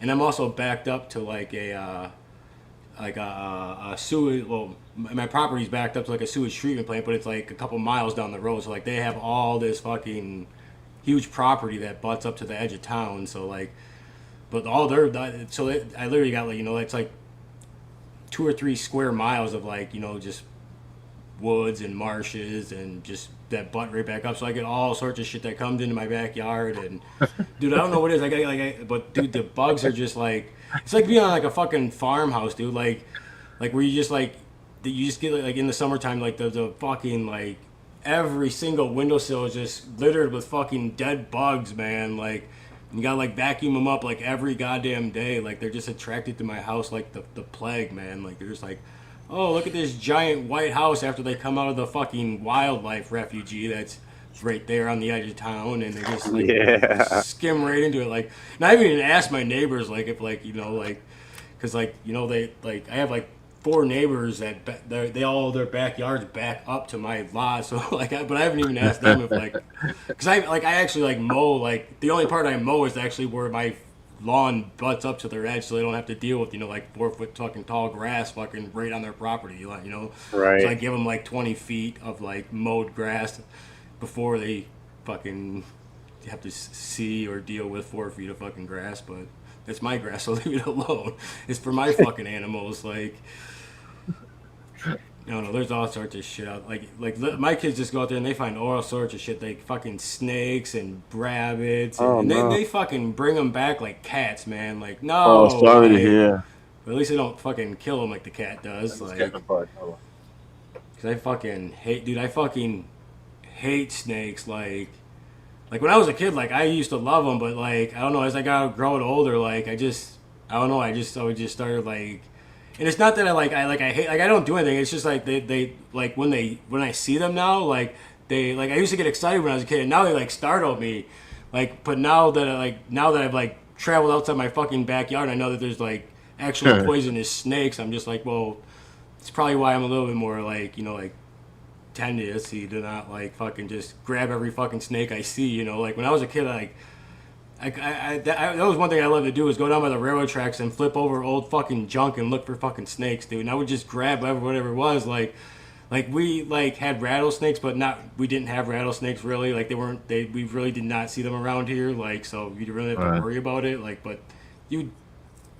hear about people like saying there was one over at this fucking park or whatever, you know, like on a hiking path at this park, you know, on the edge of town, so like watch out for the rattlesnakes or whatever. But yeah, like, so I never saw it when I was a kid, and I didn't even think about it when I was a kid, to be honest, unless I was like out like I said, like on my cousin's farms on the weekend, because like they were more in like the Mississippi Valley area, where there is a lot more snakes, like rattlesnakes, that is. Like it's a lot more like it's like the driftless zone. It's a lot like, it's real like bluffy. It's just where the rattlesnakes love to fucking live, to be honest. But yeah, that's I can't do it. I like to live where I live because there's nothing outside is trying to kill me. I can go to sleep outside and wake up, be fine. Oh, that's nice. I like hold on. Oh wait. Oh, there we go. Come on, camera, clear it up. Yeah.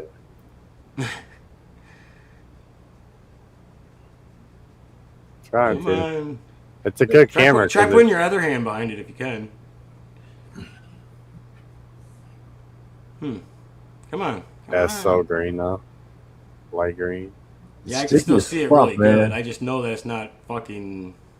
So your camera's good because I think it's just trying to focus in on other shit. Well, what it is, always focusing on other shit. Fucking dumb camera. Well, no, what it is the cameras are supposed to focus on us as people. It's not supposed to focus on anything else.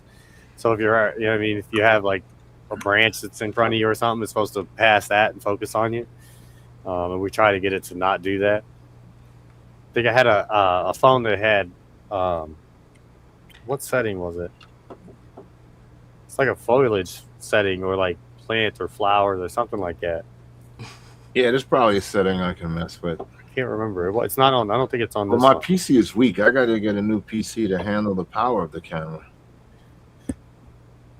Like if I turn on the full features of the camera, and I'm talking to you guys now, and I drift away to go, let's say, shop on Amazon while I'm talking to you, I'll freeze. Oh, really? And you guys will know I'm not here. Yeah. Yeah. That'll get you. Yeah. Oh yeah, that's not fresh. Alrighty. Yeah. Now tomorrow I got a lot to do, but the first thing I'm doing is spraying my plants down with milk and I gotta get a scrog net for my skunk plant, but I don't know if I'm gonna be able to do it. Might be a little late. And the scrog might be a little high. I don't know. Too late, Couch. I broke that fucker. It's never too late. It's better than fucking having yo-yos or fucking sticks all fucking sticking up in the air. Like, it's crushed. I don't know, like sticks. Like, I don't know, like sticks work really well until like you start catching them in your eye or in your armpit, and that shit fucking sucks. Or just catching them anywhere in your throat, or like, oh, there's a fucking stick. Fucking fuck you. Like, Yeah. So yeah, Toledo, you're not kidding. Like, whenever you freeze, it's the worst fucking angle. It's the worst. Yeah. Like, why? How was they even making that face? Yeah. Just super crop. Well, I don't know if that's not necessarily my problem. They're not getting too high. What it is so there's two different ways that you can scrog, right? You can do it the northern scrogger way, which you continue to tuck your plant under the scrog net all the way a week into flower. So you flip the flower and you can, a week into stretch, you continue to tuck. And when you do that, you get like 8 to 12 inch canopy.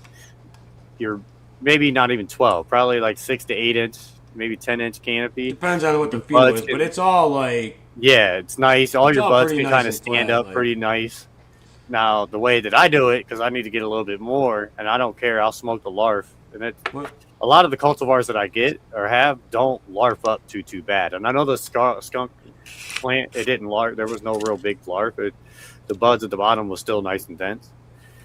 So for me to get a lot of weight, I don't keep tucking after. What I do is I stop tucking like 3 to 4 days prior to flipping the flower. I allow there to get like 2 to 3 inches of height, right? To where instead of being able to see my canopy during that week of flower, all I see is nice little tops all the way across. You know what I mean? I'll flip the flower there where I have like 3 to 4 inches, and that way I have like a 12 to 16 inch canopy, maybe even 18 inches. And I have like a lot more bud sites, a lot more nodes. But the problem is they get top heavy. So I got to put in a second level scrog net over the top. Or, you know what I mean? So I got my first scrog net, and I got to put in the second one so they can grow up and kind of. So that one is actually not a scrog net. It's more of a trellis. The second one is a trellis. The first one would be a scrog, technically speaking, if you will. Yeah, I generally only tuck them for like the worst week of flower, and then I'll just let them go. And yeah, but if I have to, then I'll just throw another secondary net on top of them if they're really stretchy. So Galaxy. But so you're pretty good after that. Yeah, like I don't know. I've used everything. Like I said, like I've used tomato cage. I've used fucking sticks. I've used fucking yo-yos. Fucking just wire. Like I think. Like best thing is definitely the scrog as a net. Yeah, this trellis net just all the way across. Everything goes up and it holds it. It goes where it wants. And what I do is I pull that first net and I'm able to pull it up off of the plant. Scrog. Right? And I do a scrogless scrog. Yeah, does a lot of LST and stuff like that with the bud clips. But yeah, I just take it off. That first one, I just take it all the way off, pull it up, and then I like cut my plant above the first scrog net.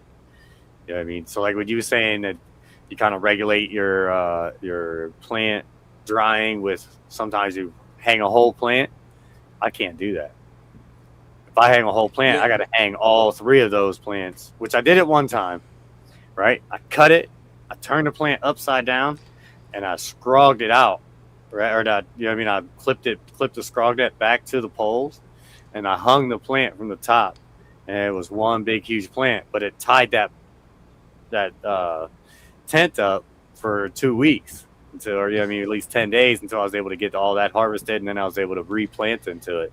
Yeah, and so that wasn't a very feasible way. I always fucking harvest like that. So like Like that's like I used like sometimes I still use the fucking like I haven't ran out lately, but I always try to use the elastic ones because getting your fucking weed out of there when if you want to get a whole plant is like, and if there's two of them on there, like ha, like.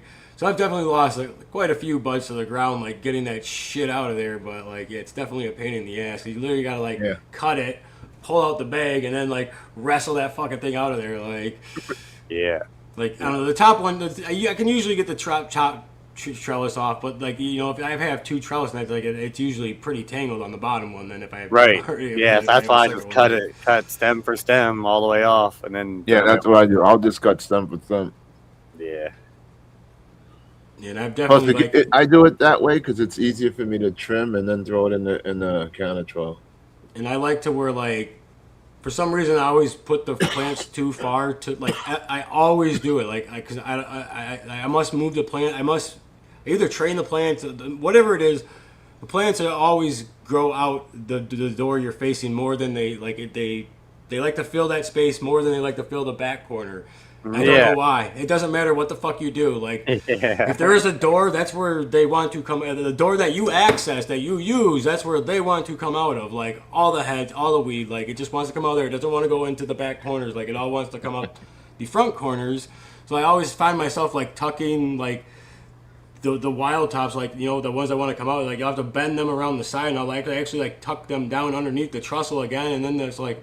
By the end of flower, man, that thing will be like weaved underneath there, and then like up to me. It's like, how do I even get that out of there? Like, you know, like, oh my god, like, like, you're not, it's tangled. No, that's when I just when I tuck that, I already know that I'm going to be cutting that branch off of there because I'm not even going to try and deal with wrestling the net out of that thing. So that's another thing that Northern Scrogger does. He builds his own scrog nets. So therefore, he makes a square rack. He puts, his nails 3 inches apart, and then he runs his string. Line out. Right. So what he does is he cuts the one, and he's able to kind of fish the string out. That works really, really well. But then you have an expensive string every time. Yeah, and I just having to fucking re-string it every damn time. Like I've had the same scrog net. I bleach my scrog net every time. So I soak it in a bucket of bleach water, and it does take I would imagine it takes a second to pull out everything, because you got to pull out every single. You got to pull it, because he actually, it's ran in one string that from what I remember. So it goes here, it gets wrapped, it goes here, it gets wrapped, it goes here, so like you have to like go around the tent, like gotta unwrap it, go over here, unwrap it, pull it, I guess maybe he wraps it not so tight so where you can like unwrap it from here and then pull that whole thing from this side, so that to go to the other side and pull it from that side. And I don't know. I just like I seen it. It's a really cool idea and it does really fucking work. I just don't have the fucking time for that shit. Like, right. That's the thing. Like, little like hobby grow, then was like my thing to do. Like I would be all about that. Like.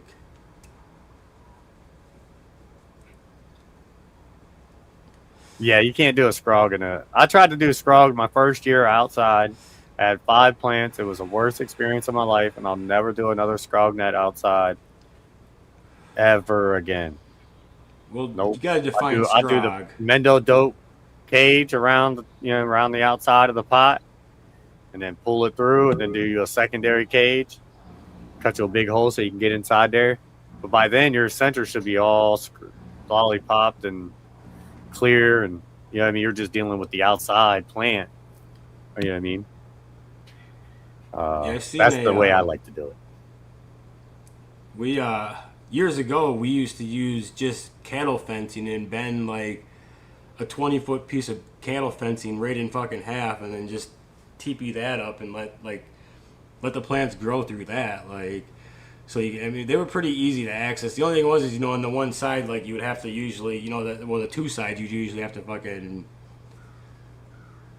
put up something. Like we usually just leaned up another piece of cattle fencing anyways, like, cut the piece in half and then just lean it up against there and wire it to the other pieces. But I mean, I don't know, like I've always like outside plants, like I've always liked to put some like the smaller ones. I definitely have just put up like a circle fence around that out, like not one that I'm gonna cut and walk into, like I'm talking about like I just take a 4-foot fence and like put it around there, and like if they get out up through there, that's cool and stuff. But like, yeah, they're mainly there just for the big, like the colas when they get bigger in like the summertime, and say you forget to water them and they're gonna lean over a little bit harder. They're gonna need some support. All right, you ready to run this? We got 5 minutes left. Y'all ready for this? Good luck to the winner. You didn't I won. Gotta be quicker than that. Me, I win. And it's Solar Island 0. Congratulations. Got to hit up Chaotic at his Gmail. Send him a screenshot of your you logged into your YouTube. And congratulations. Awesome. Thanks, Chaotic, for the is he here? I'm pretty sure I just saw him, right? Is he here? Mm-hmm. Yeah, he's here. He just posted a second ago. Right. Mm-hmm. Oh, I'm trying to take a drink. There is no drink. Believe me, I keep looking back at this warm milk and then remembering that it's warm. Like, oh, don't drink that. Are you here? Are you here? Solar. We're gonna run it again. Solo a second ago, didn't I? Solar? There he goes. There he goes. Yep. Hey, there you are. Awesome. Heck yeah. I'd like to give everybody a chance. chaoticgenetics, Gmail. Yeah, it's right there. Yeah, I can post it again. Heck yeah. Here is his Instagram and Gmail. Also, he put in the Gmail. Awesome. If you want his Instagram, there's his Instagram also. You can go see some of these genetics. Not these ones though. You can. I got. Like, they're not these ones. These are exclusives. Yeah. There are pictures of the seeds in the plant though. I remember posting scissors of the seeds in the plant, so it would be in. Yeah. When it's. So we would love to see January pictures of last. Yeah, January of last year. We need a smoke report. We need data. No, I'm kidding. Yeah.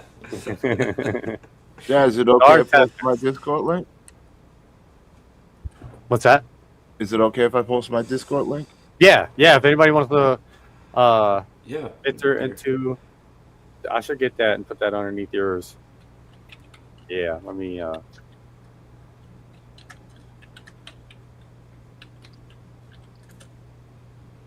I do appreciate everybody that was here that hung out. I hope we have earned your subscription. Please subscribe to the channel. Sharing is caring, so share this video out to all your friends, to all the Discords. Don't do that. Oh my goodness. All right. Oh Lord. There we go. What's happening? So hopefully that's a forever link. What? What? Did I hear a grabber link? Are we posting grabber links in here? Uh-oh. So, are you doing your early morning, or not your early morning, but are you doing your 12-hour stream tomorrow? Yes, sir. RocSolo's.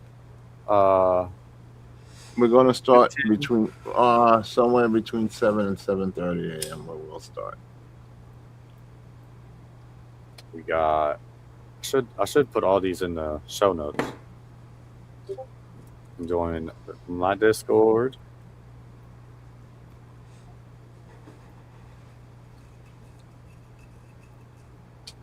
It's all the things. Hey, hey, hey, hey, I don't know if anybody likes to call it X. That probably didn't work, did it? Oh well. What did it see? Did it show the link? Oh yeah, I think. Yeah, it's got the links. Huh. Even though it doesn't have the space, it still separate them. That's cool. Mm-hmm. I don't know if Dr.DankNugz is going to have a show tomorrow, but he'll definitely be. I'm pretty sure he'll be together tomorrow. Probably, most likely, hopefully. Let's hit him up, Dr.DankNugz, Monday, 7 p.m. Eastern Standard Time. Show Your Grow, and Garden Cultivation Network. Wednesdays and Fridays, 9 p.m. Eastern Standard Time. Oh yeah, and I'll be on there. Very good shows. Hold on. See, you'll be able to see my grow.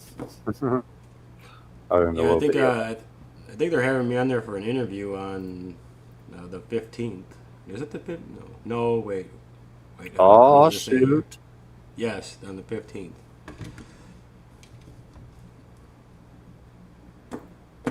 Yeah, so that's the next Wednesday. Yeah.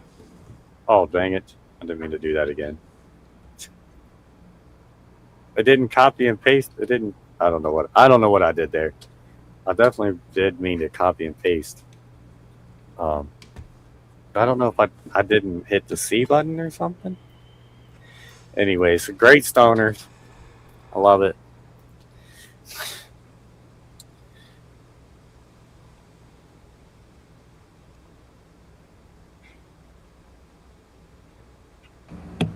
It wouldn't accept me because I said I don't know if I was human. I don't know what. Yeah, probably that seems feasible. But all right, I appreciate everybody that's been here. Appreciate everybody that's on the panel. Until next time, bye, friends.